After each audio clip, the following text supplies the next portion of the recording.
Hello and welcome to the Recipes for Success podcast. I'm your host and the CEO here at Zupa, Ollie Brand. Now I've got an incredible guest for you today. It's William Baxter, CBE. Now Bill is a contract catering legend. He's founded 3 separate businesses in the contract catering arena, Baxter and Platts, Baxter Smith, and then BaxterStorey, as we know it today, is a part of WSH Group, which he stepped away from back in 2011, but he's an overall advocate for the sector. He's the sitting chairman of Hospitality Action, an industry charity focused on supporting hospitality workers that are going through a hard time. And he's also dabbling in the restaurant game, supporting his son Charlie in creating Pluma, a restaurant based in Amersham that he's doing there.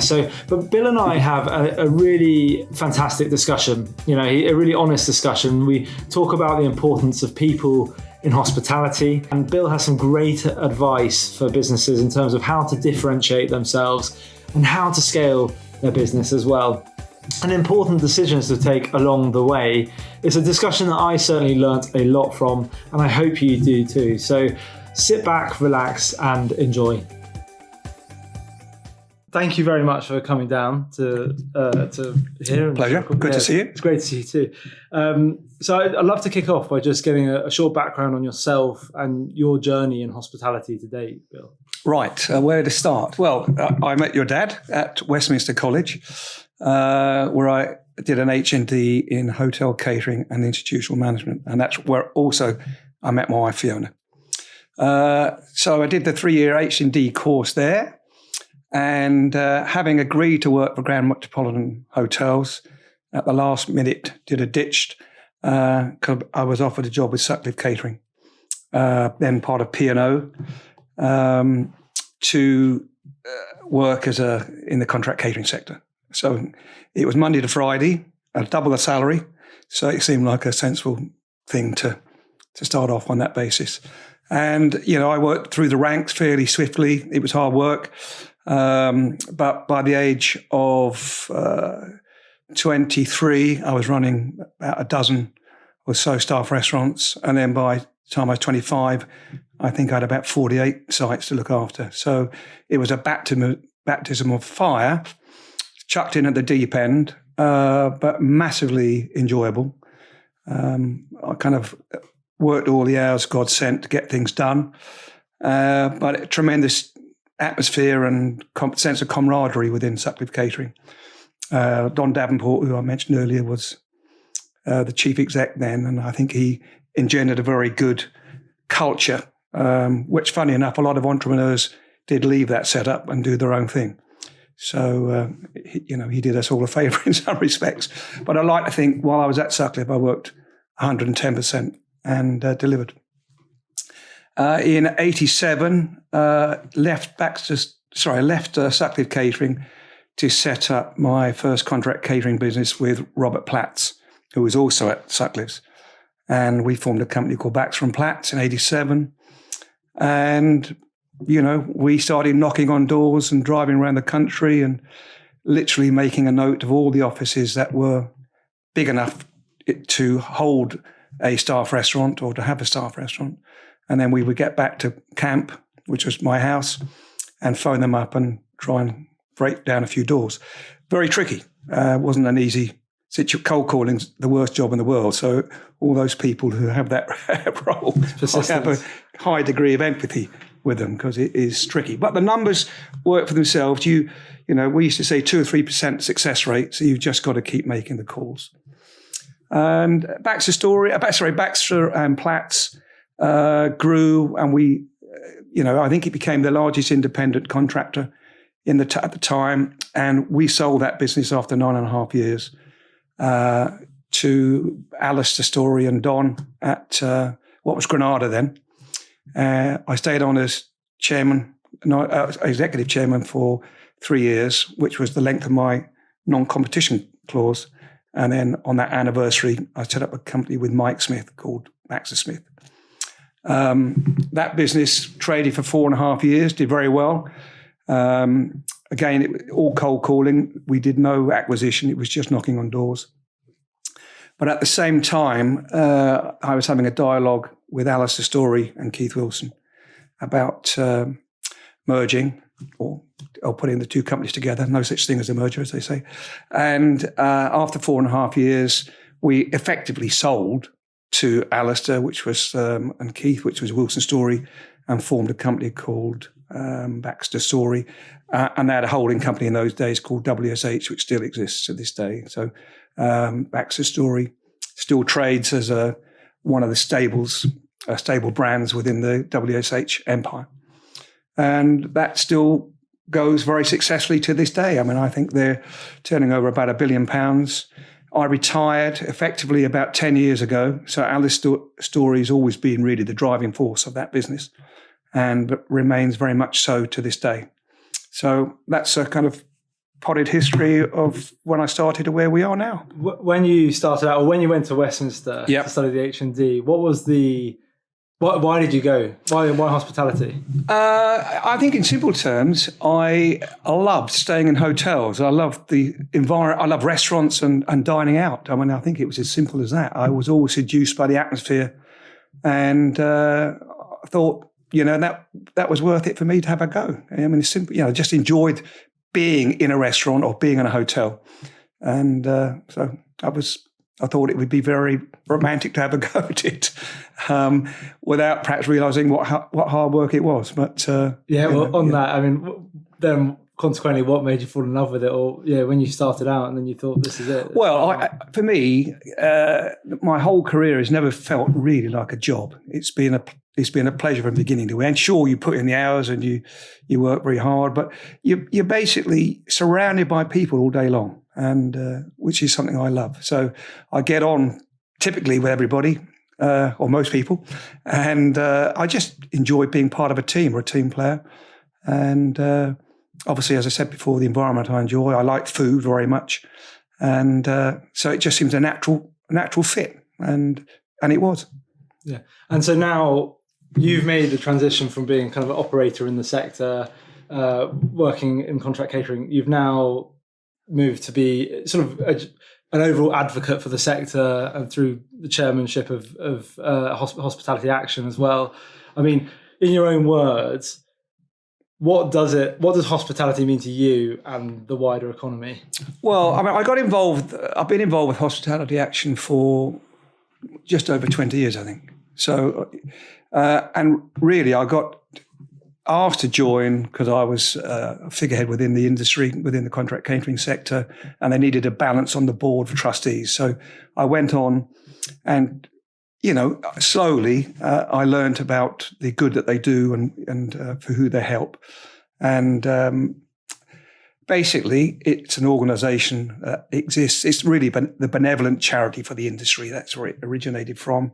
Been going for a long time now. And it basically helps people in their hour of need. So there's a whole plethora of reasons why we'll be there for people. But in simple terms, it could be health, it could be a financial disaster, could people lost their jobs, can't pay their mortgage, can't pay their electricity bill, their husband or wife is terminally ill, and so many things that we're there to pick up the pieces in, as I say, in their hour of need. After about 8 or 9 years, I was asked to be chairman. And I had recently retired from BaxterStorey. So I suppose to some extent, I felt as though I had gained an awful lot out of this industry, and it was probably time to put some effort back in. And that's exactly my motivation for doing that. And as with all these things, the more you get under the skin of the organisation and the charity, you realise what good it does. It's helps an awful lot of people. There's a great team there that put in a lot of work to do that. And I just wanted to use my business acumen, if you like, to help try and steer that into as good a position as possible. So it is all about raising as much money as we can every year, and then, strangely enough, spending as much money as we can every year. And at the end of every 12 months, I always ask, how much have we given away? Because the more we give away, the more people we're helping. So that's the good thing about HA. And it's gone from strength to strength. We've now got Mark Lewis, who a lot of people will know as the managing editor of the Caterer and Hotel Keeper. Mark has been a trustee for a while, but he's been on the board as a kind of chief exec, beg your pardon. and has been doing a sterling job, and his contacts within the industry has helped. So that's where we are. In terms of just to carry on with that around hospitality action, I think because there's a perception of hospitality being a high stress environment, which it is. Yeah, which it is. But in some instances, especially like around the kitchen, as an example. So I mean, in terms of well-being and welfare in the sector, what are the general themes you've seen in recent times? Well, I think that the interesting thing about who we're helping at HA, the average age, say 15 years ago, we would have been helping, the majority of people would be north of 60 towards retirement. These days, we're finding it's perhaps 45 to 55 where the majority of people come to us for help. So that in itself suggests that there has been a kind of change. And I think a lot of that comes from the stress of the job. The pay issues still are problematical for us as an industry, although it's got better, I think, in my career time. But yes, stress is a big factor. And I think that tends to happen perhaps mid-management and mid-career. So that's where we're seeing more of an effort. Also, I suppose alcoholism, drugs and so on, that's also been a fairly exhaustive process for us to get involved with a number of people who have problems with those issues, and that hasn't diminished. So, and again, that affects all people at all ages, but certainly the 45 to 55, in fact, it's amazing when you establish the type of people who have problems in that area. It surprises me always. But so that's where we spend a lot of time and effort. So with you've got the experience of creating and building successful businesses, and naturally, obviously, people are businesses and people person at heart. Well, so hospitality action is like a business. You have the same kind of discipline and skills required to make that charity thrive. You need good PR, you need good marketing, you need a very good team. That team needs to be motivated. So a lot of the same disciplines, and hopefully I've been able to hand some of what I've experienced over to HA. Thinking about the advice that you give to other businesses out there or listening into this podcast in terms of how to retain great people, but also making sure that support's there for them and all those things, what would your advice be? Well, I would make sure you put people first, right high up on the agenda. If you have a good team, it's like, my passion is Formula One, and I've got plenty of pals whose passion is football. And it seems to me not dissimilar.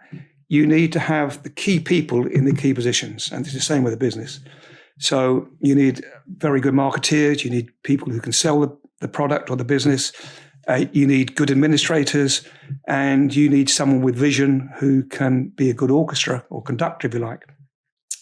So focus on the team, create an environment where people can thrive, and look after them, treat them well, pay them well, and give them an environment where they enjoy coming to work every morning. And I think you won't go too far off the mark if you do that. Well, in terms of that, because people see like BaxterStorey as it is now, and you've had Baxter, Platts, the companies that you've created, and they see it in the situation that it is now. But then when you actually put it into perspective, talking from an entrepreneurial standpoint, they don't see the sort of the hundreds of thousands, if not millions of decisions and hard graft that goes in. And you sort of touched on it for a second at the start, talking about the cold calling and getting out there. What is that? What was that journey for you, and what enabled you to differentiate and scale your businesses? Right. Well, there's a few bits. If we take off, if we go with the start, I think you've just got to have determination. I don't think it's a particularly complicated business, and I don't think it's a particularly sophisticated business, but you've got to have focus on key things. Certainly, you've got to, when you're cold calling, setting up, you have to be extremely disciplined. You have to be able to put up with a lot of disappointment, because I think, roughly speaking, when we analysed the stats, we would make 30 phone calls and basically get told to pee off 29 times out of 30. And it doesn't do great for your morale every day. So you've got to be quite resilient. But every time one comes through, I think the motivation and the kind of hunger and the desire to please people once you get through the hoop, is what shines. And actually, that's people buy people. And eventually, when you get through the door, I think people can feel that energy, and that's really what they're buying. In terms of scaling up a business, I come back to this, putting teams together. If you're running 1 or 2 sites, then you're obviously doing that yourself. If you get 10, 12, 13 operations from start, you then need support. And what you have to do then is to employ people who are as good, if not better than you are, at doing what you've been doing. So get very good people on board, get them early, not when everything's bursting at the seams, and then it's all kind of, you're not delivering quite what you used to. You've got to kind of buy people on board, train them so they're effective before you really need them, so that when you do, they're ready, there, and able to deliver for the customer. I think the other thing about any successful business, not just hospitality, but particularly in hospitality, you have to have the focus on the customer. So I think a lot of my motivation, and certainly the people I've been involved with in business over the years, Alistair is a good example, and Rob Platts and Mike Smith, all would be very, very focused on delivering for the customer. So not losing sight of the goals or the ambitions of the people who are paying the bills. So that's where I think we've done well over the years. And I think even to this day, the businesses I've been involved with are still very kind of customer orientated. And I think if you lose sight of that, then inevitably you will not be delivering the service you started off. And I remember those kind of fresh faces when we were 27 knocking on doors. If you can maintain that as you grow and expand the businesses, I think you'll do well. The danger of any organization is getting too large and then the focus shifting perhaps on finance. But I don't think that's happened in the businesses that I've been involved with. You simply then employ good financial people who take that side of the sector and deliver, because that's what they're good at, leaving the original entrepreneurs and business guys to focus on the customer again. Okay, keep that right at the forefront of what you do. You've then, I suppose, got to say how you're going to keep at the front of the grid, so to speak. So what's going to make you better than the other contract caterers? And funny enough, I often used to say to people, I think we all say the same thing. We all promise to deliver high quality service, fresh food, balanced menus, well-trained people. We all say those things, but we might say them slightly differently, but I'm not sure. But I think it's how you say them that makes a difference. And as I mentioned earlier, if you can say that with enthusiasm and energy and commitment, then I think, and you mean it, then I think people can sense that. It was never just a job for me. It was personal. I wanted to please these people, and I wanted to please them more than I wanted to make money. And I think, ironically, that helped me make money. So, be competitive. We used to sit there and think, when we were brainstorming about approaching a certain tender, for example, we would sit there knowing full well that the opposition is highly competent and skilled, and they'll be putting their best foot forward. So we used to try and think, now, how are we going to get an edge? What can we do that will make us different? And how can we do that? And in the early days, we used to, for example, hand paint our dividers in our documents, because we used to say that used to illustrate to people that we're providing a bespoke service for you. We're not coming to the printing machine. This isn't just another tender. This is one we're doing for you with care, consideration, and we want you to know that. So it was those little things that we used to do. So that's like the attention to detail. It's got to be on point. 100% attention to detail, and getting across this absolutely entrenched commitment to the project. In terms of getting the people alignment, and when you're scaling the team, the passionate people, and did you find getting everyone rallied behind a shared sense of purpose, shared values? These are sort of. I didn't find that hard. I found that comparatively easy. I don't know. I'm not too analytical about why we found that easy, but I think we tended to attract like-minded people. And as I said, we would I always looked at the employees, certainly in the early days that we took on, as our shop window. So you wanted to make sure that they also were ambitious, that they loved food, that they were passionate about the industry. Because I don't know that you can train passion in. You can train efficiency and competency, but the passion is there. And we used to look for quick smilers, and I always used to think, will this person brighten up my client's day on a Monday morning at 9 o'clock? If there's any doubt about that, I might move on. So, you want people to enjoy employing your business. So that's how and in terms of, we did lots of team buildings, exercises, did a lot of kind of going out in the evening after work. So we tended to play hard, work hard, but play hard. And I'm not sure which came first, but it seemed to work, and we just enjoyed what we did. And I think that rubbed off on the people who work for us. Yeah. That's fantastic. I mean, it's really sound advice. One of the challenges that people are seeing, and we spoke about it a moment before, but is the sort of people shortages in the sector and the passion. I mean, in the round, sort of taking a big step back and looking at hospitality's place in wider society and the economy, do you think there's a risk that there's sort of not the level of respect for the sector, nor the kind of, which there are sort of variables that are causing that short supply, but at the same time, I think the industry, people. In my career time, the industry has become more acceptable as an industry. Before, when I started off, if you weren't very successful at school, you'd be encouraged to go into catering. Maybe that's a thing to do if you're not particularly academic. And I think we've come out of that a wee bit now, which is good.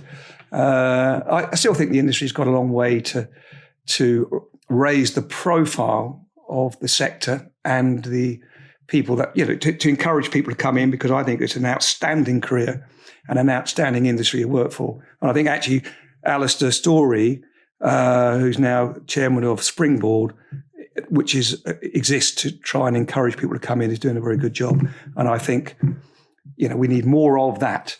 So I think the industry is getting a higher perception of a place to work. The rates of pay have increased compared to when I started, generally across the sector. In fact, there was a thing in the Times recently that was saying that baristas are now earning more than junior doctors on an hourly rate. So that illustrates the importance we're putting as a nation on coffee and the value of what we do. It's not good for doctors, but it's good for us, and it's good for the hospitality sector. But as I say, we've still got a long way. We've still got a long way to go. But I think there are other things we can do. I think we're looking at, maybe there are a few people working behind the scenes to see whether we couldn't get a chartered institute to add a bit of professionalism to the qualifications we get from within, and again that will help. So. We employ roughly 1 in 10 people in the UK in hospitality. It's a significant business. It adds a huge amount to our GDP. I think it's a shame perhaps the government doesn't give us a bit more backing. It did very well in COVID, having said that, with furlough. That helped a lot of businesses who might have otherwise have struggled. But I still think they could do more now. I think there are lots of businesses, particularly small independents, who are going bust or struggling. I think the difficulty in terms of recruiting people, generally, Brexit's not done us any. COVID and Brexit were disastrous for us, and Brexit ongoing has taken a large chunk of the hunting ground for our recruitment, and I'm not sure what's being done to replace that. But certainly the perceived, hospitality, I think, is perceived now in a much better place than it was 30 years ago if you were in a careers guidance. If you were sitting here when you were my careers advice guy, I think 30 years ago, you'd have been less keen for me to go into it than you would now. So we've still got a job to do. All of the major players in the industry, I think, have got to carry on supporting Springboard and other organisations where we can help.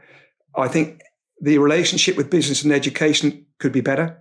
I mean, I spent quite a lot of my career trying to illustrate to the universities and colleges about what a tremendous a sector it is.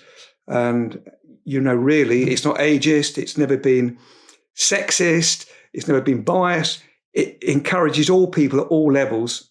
And you can climb through the ranks without having a degree or certain qualifications. You can succeed by being hardworking, ambitious, and kind of focused. And I think there weren't too many industries at that time that gives you that freedom of scope. So I still think it's a fantastic industry today. And if I had young kids again, I've got 2 of mine in hospitality, but 2 out of 4. But if I had kids again, I would still encourage them to come into our sector. Yeah, definitely. I can't remember the question, by the way, Ollie, but I hope that answered it. Yeah, you got it bang on. I think it's looking at the overall respect for the sector, but also answering where it sits in the wider economy. But a bit like being fortunate enough. As you know, you were at college with my dad, yep. Westminster. I went on to Westminster College. I was the luxury of knowing that and being able to follow that suit. But no one, you have to go. It's in further education when you start to specialise in something like that. So, if you could get in the ear of the Minister of Education, what would you say? I would. Well, the first thing I think what I would do is put. I think it used to be called home economics or cook. I'd put it on get the kids cooking when they're youngsters, get them keen, get them interested in food. You can then teach, coming back from Jamie Oliver's point of view, get them understanding what good food looked like, what it tastes like, help tackle the obesity problem that we have in the UK. And I think that would all be helped if we could educate people about the beauties of food and the benefits of eating healthily and the enjoyment from eating well. And I think that could be trained in at a very early age.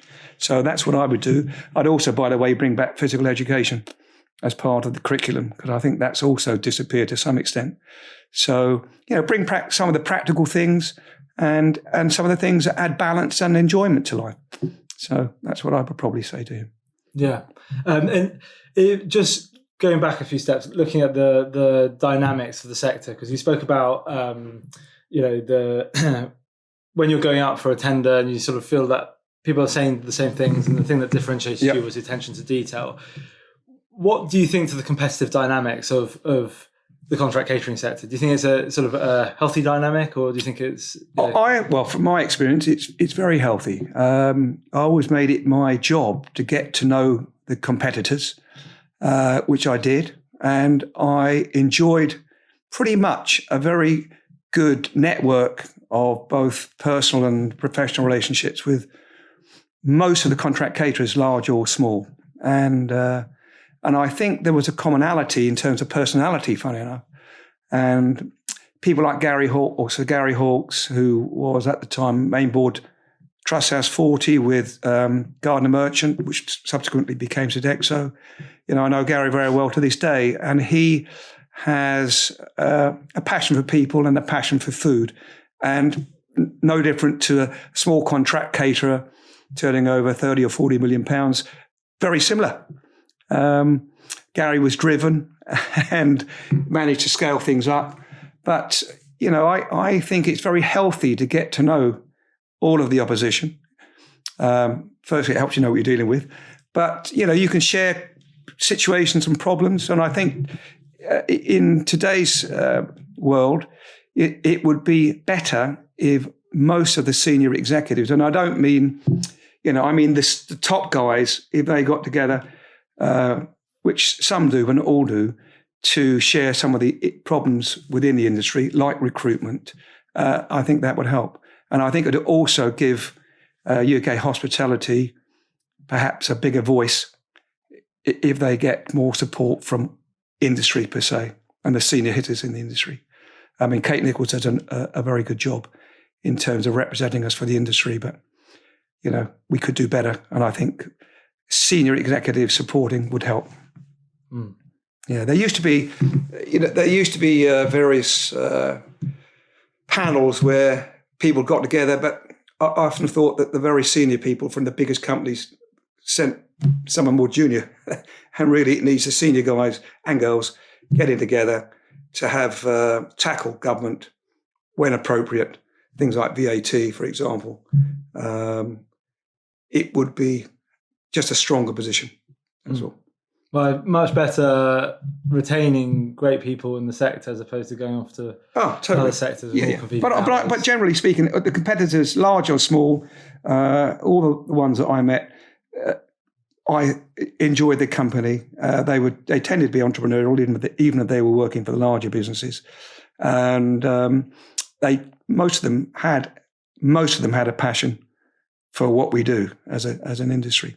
So, and one of the interesting things for me, having got involved with Hospitality Action, it's kind of broadened my access to the sectors. So I now have a good understanding perhaps of the hotel industry before, because most of the board of Hospitality Action is from restaurateurs and hoteliers. So it's given me a more commercial slant in that respect. And again, very similar personnel. It's just that they took that step when they were perhaps younger in terms of career paths, but very similar traits in the personalities and the passion for food and service. Yeah, it's an amazing thing. I think if you could highlight with knowing what you know now, especially getting the wider perspective on the sector, and you could spotlight an area where you feel it's wrongdoing, and that could be from any perspective, whether it's operational, ethical, anything. Where do you think the industry is going wrong? Yeah. I mean, that's a good question. I'm not sure I don't think it's going too badly wrong anywhere. I think it's getting more serious about training. It's getting more serious about developing its people and valuing its people. We've often had a kind of migrational workforce. People, youngsters and travellers working and supporting us at certain levels.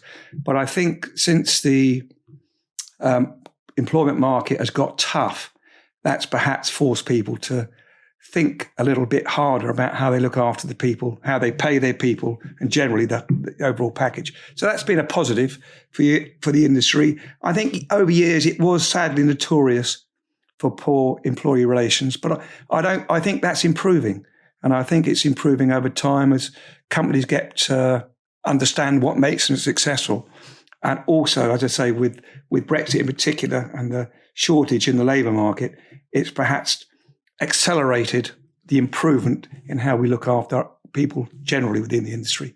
So, chefs are getting very, very well paid these days, and rightly so because of the number of hours they put in, and I think that's helping. And I also think the TV over the last 20 years maybe has helped our sector with all of the various programs. I mean, there's not thousands, but there's lots of programs on cooking, and the chef has now become a celebrity in their own right, which is excellent. So, and that again will hopefully encourage people to come in and work with us. So, yeah, I don't know whether they're doing too much wrong. As I say, perhaps we could have more effective communication at a high level, rather than being focused on what's important for your business, what's important for the industry per se. I think that could perhaps be improved upon. But otherwise, I think our industry is doing very well. I think it's a very creative industry, employs an awful lot of people, generates a lot of wealth. And, I would say it's a stupendous industry, which there's not too much wrong with it. Yeah, that's a good answer. I think what about in terms of how you're seeing the workforce evolve? And I guess as information becomes more readily available, because that being that main challenge you talk about. So, well, social, you're talking to a dinosaur really here, but social media is king. So in terms of things like recruitment, the message you want to get across to people, not just your own workforce actually, but to the UK at large, I think you've got to have a very cohesive strategy with social media. So you're probably talking to the wrong guy there, other than the fact that I know it's important. So you need someone who's red hot in that department. So when you're mentioning the information sharing aspect at a high level, what did you mean? I just mean what can we do collectively to perhaps attract more people into the industry? What can we do to politicise with government as to how we can get a better deal? Could we get less VAT on certain aspects of certain sectors? Could we get more support for training and so on? But in terms of what they do individually, that's down to the respective companies individually. But I just mean, things that affect the industry as a whole. Yeah, and that normally revolves around money and people. Yeah. I think it's that whole concept of shared best practice as well, I guess, and becoming more efficient as participants in the sector. Correct. And if everyone's operating better, then all ships go up in a rising tide. Correct. More performant, all that. And I would encourage people to get behind the having more professional qualifications, whether it's a chartered institute or what have you. But I think if we could add a little bit more clout and weight to the training we give people, I'm not a great believer that for all sectors that degrees are as important as other qualifications. And I think that's where a chartered institute might help. We are in a very practical industry and it attracts practical people. And I think there's a lot more that we can do to help them and develop them other than degrees. And academia doesn't suit everybody. It is important because there are certain disciplines where that is key. But in other areas, I think a practical approach to training, like the Edge Hotel School, for example, which I think was a good concept to bring out the best people who aren't necessarily academic.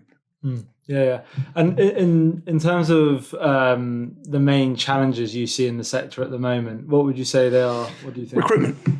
Getting people to come and work. That's tricky. I've opened recently, the last couple of years, opened a restaurant with my son, and it is unbelievable how difficult it is to recruit the right people. And people just don't apply for the position because there's not enough people to go around.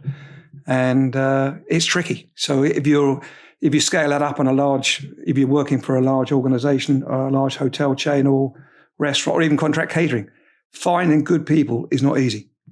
And, I think we've got to look at how we can improve that.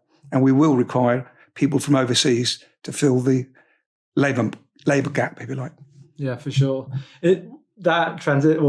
Having the experience of doing the contract catering and then the restaurant, I mean, what's the difference? There's not a lot of difference. I mean, it's a difference. The hardest thing about a restaurant is you're open unsocial hours. So that in itself creates problems. But you've just got to find people who are passionate about, what they do. And, we think very hard about not over-tasking or overworking the workforce within the restaurant so that people can have a nice life, a good work-life balance, because without that, your staff turnover goes through the roof. So having got good people, having trained them, you then got to ensure that they can get home and enjoy life. So, for us, we shut the restaurant for 2 days. So it's shut on a Sunday and Monday. So we've got 5 days and most of the staff work those 5 days. And that tends to work very well for us. From a business point of view, it kills me. It breaks my heart to be shut on a Sunday and a Monday when I know we would get good income. But, I would rather a well-oiled machine that performs well than a machine that perhaps is squeaking or breaking because we're finding it difficult to recruit for the 7-day period. So that's an example of where you cut your cloth. But having said that, the 5 days have got to be exemplary to make up for it. So we try and get as many people through the door on the Tuesday, Wednesday, Thursday, which is the hardest bit. Friday, Saturday, easy. Yeah. Those are some practical examples of what you have to do. Other than that, I think, no, it's not too difficult. It's just it's unsocial hours, and you've got to find people who are prepared to do that. And look after them because you don't want them to leave every 5 minutes. No, absolutely. Yeah. And then in terms of innovations that you're seeing come through into the sector, I'd say I've been retired for 10 years, so I would think the innovation. Whenever I look poke my nose back in, it seemed there's not too much changed. It's all about food, it's all about people, and it's all about delivery. Sure, social media has a big factor in terms of PR and communication to the staff. Things have got slicker in terms of procurement with, as you'll know as well as anybody, back office in terms of, having IT help with stock take, recruitment, purchasing and all of that. That's changed and that's become more efficient and slick as time goes on. But I think innovation in terms of food, it's more a case of food styles. And, I've always been a great believer in not focusing too much on costs at the delivery end, focus on getting bums on seat, get the turnover up as high as you can. And, you've got to be cost effective and efficient, but not at the price of, not at the expense of quality. So, yeah. I think the message being that it hinges around bringing that experience forward, but over the duration of your career, when 10 years ago, but over that time, do you feel like the market moved a lot? It got more sophisticated. It got more sophisticated in terms of delivery. So if I look at what we were producing when I first got involved at Blue Circle Industries in '82, I think it was. It was more staff canteen, and it's more definitely I've seen staff canteen go into staff restaurant. You've got the high street has merged with the in-house scenario, so you've got a much more commercial bias now and slant in terms of what the food looked like. People generally, the market, the average customer is far more sophisticated, far more demanding. And so, but I think the industry's done well to meet those demands. And as I say, you've got this mix now where the high street and the in-house scenario is very, very similar. It's just a different financial model. But no, I think I've enjoyed seeing that. And I remember Heston Blumenthal was a good friend of mine for a number of years. And I remember taking Heston around to look at some of our in-house catering setups. He was blown away by the quality. It blew him away. And so I always remember that as mate, we do a good job on this side of the fence too, And I think the industry is continuing to do a very good job in terms of food production and food and presentation. It's brilliant. I'm really, privileged to have seen that, and I've enjoyed it. Yeah, that's an amazing thing. Now, just getting into our our final questions, which looking at going to the other side of the bar and as a customer, what do you see in the kind of user experience that you feel they don't get right, and would be a piece of advice you'd give to any restaurants or hotels or anywhere that you go? Well, I eat out a lot. That's as I said at the very beginning, that's one of the pleasures, and that's to some extent why I got into the industry in the first place. But rather than food, I tend to get upset about quality of service, indifferent service. And, I think if you're paying top dollar for somewhere, you've got to get, you deserve good service. And I just think it's lack of attention to detail that drives me mad. And if, for example, I've just been away on a holiday, stayed in a hotel which has got a great reputation, and it was pants, absolutely pants. And what annoyed me is that where my brain goes, it goes into the guys running the place at a senior level, from an executive level. I think they're too far removed from the business. So they haven't got a clue how badly a job their employees are doing on the shop floor. And that annoys me. And I tried to write a letter of complaint, couldn't even get hold of the chief exec. And things like that drive me insane. These companies, not all companies, but some companies can get too big and too removed from what they're doing. So I like simple things. I just like people who are keen to deliver. Sometimes if I'm in a restaurant and the service is great and the food, I haven't enjoyed the food, I'll go back because I might have chosen the wrong thing on the menu, or it might not have just been right on that day. But if someone has been friendly, attentive and courteous and I've enjoyed their company, I'll keep going back. So I find that far more important than the precision of the food. And so I just think it just illustrates the point. You've always got to keep an eye on what's going on at the shop floor on the sharp end. And when it's not going right, it's because people are taking their eye off the ball. And I think they become complacent. Whether that's an expensive hotel or a cheap hotel, I think the same disciplines apply.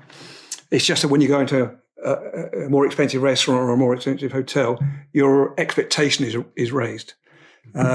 These days, I tend to like more casual dining, but with good quality service.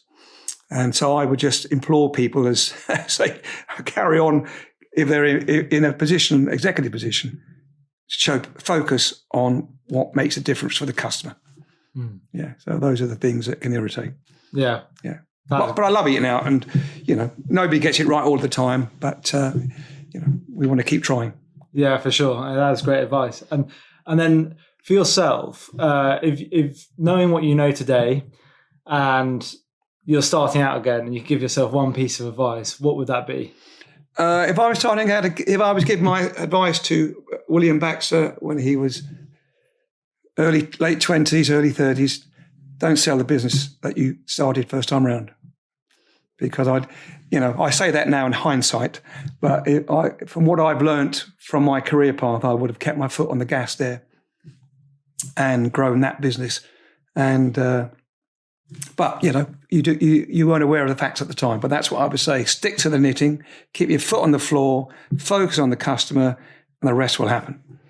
That's an amazing perspective, because I guess the first getting to a certain point in turnover, the effort and momentum to get to that point, and then the momentum.